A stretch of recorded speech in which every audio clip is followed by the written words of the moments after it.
Ayan, so okay guys, matagal-tagal nga pa tayong hindi nakapag-content na naman.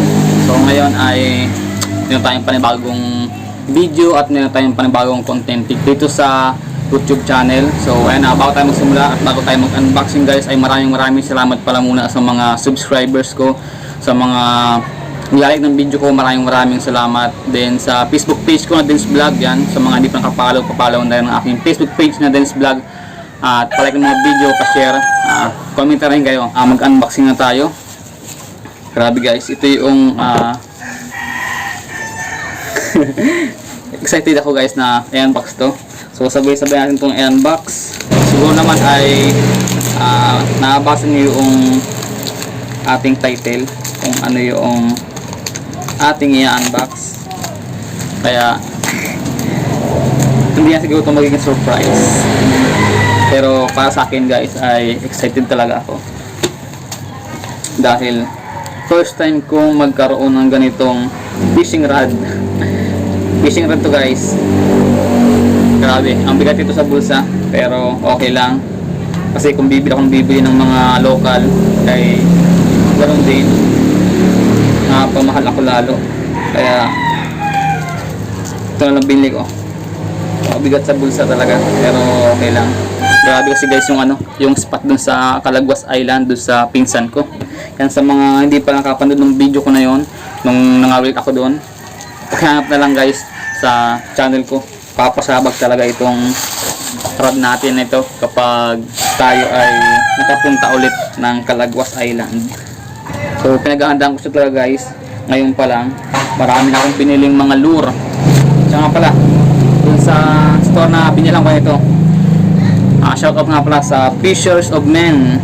Grabe, ang ganda ng pagkabalot nila. Talagang safe na safe yung product. So dahil ito ay fishing rod, kaya mayroon siyang matigas na ito, basta karton siya guys. So pasensya na nga pala kung medyo maingay kasi nga tabing kasado yung bahay namin. Pati guys, hindi ko gusto talaga yung fishing sa dagat. Parang nahihirapan ako. Pero nung nasubukan ko ay talagang naman, worth it talaga. Kasi nga may mga isdang humahabol doon sa lure.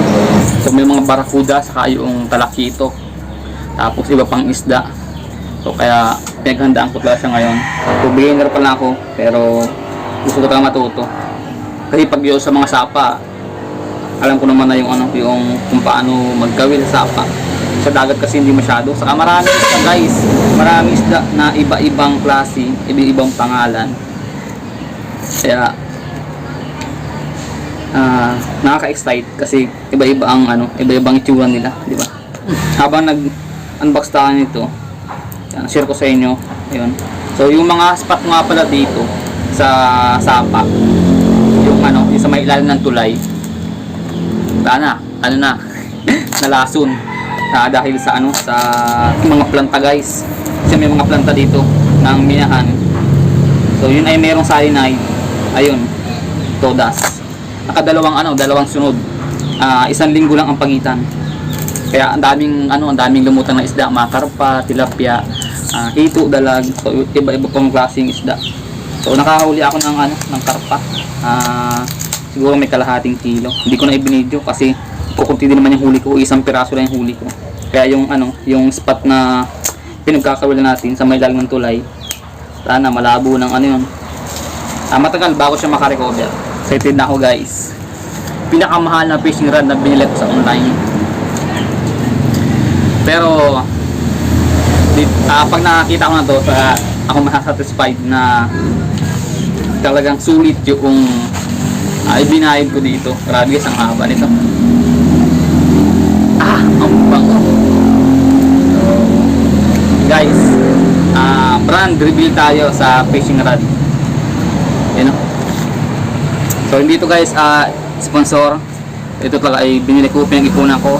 Sahod natin sa YouTube. Ayan, Shadrach 702, Fishers of Men Asia. Ayan, shout out sa store na to. So legit talaga siya guys. Sa mga beginner pa lang, siguro order na kayo ng ganitong rod.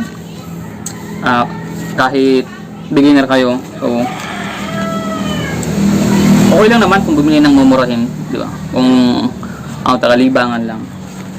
So, ayan guys yung yung spec niya.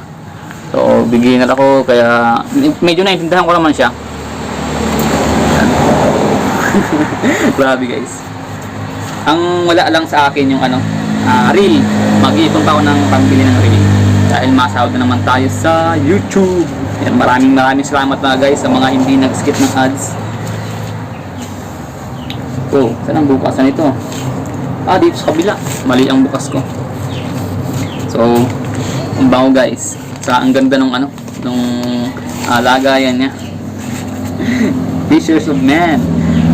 Saka pala, bago sa inyo ipakita ito. Yan.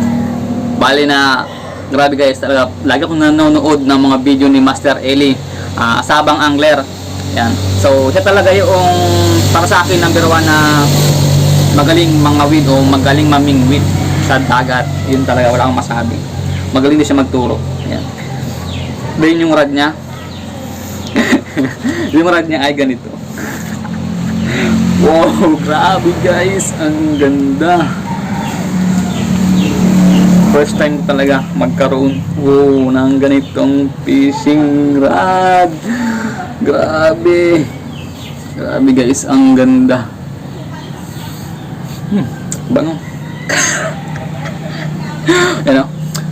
Shad Rod 702 Pictures of Men. Grabe, ang ganda. Ito yung tinatawag nilang bat section.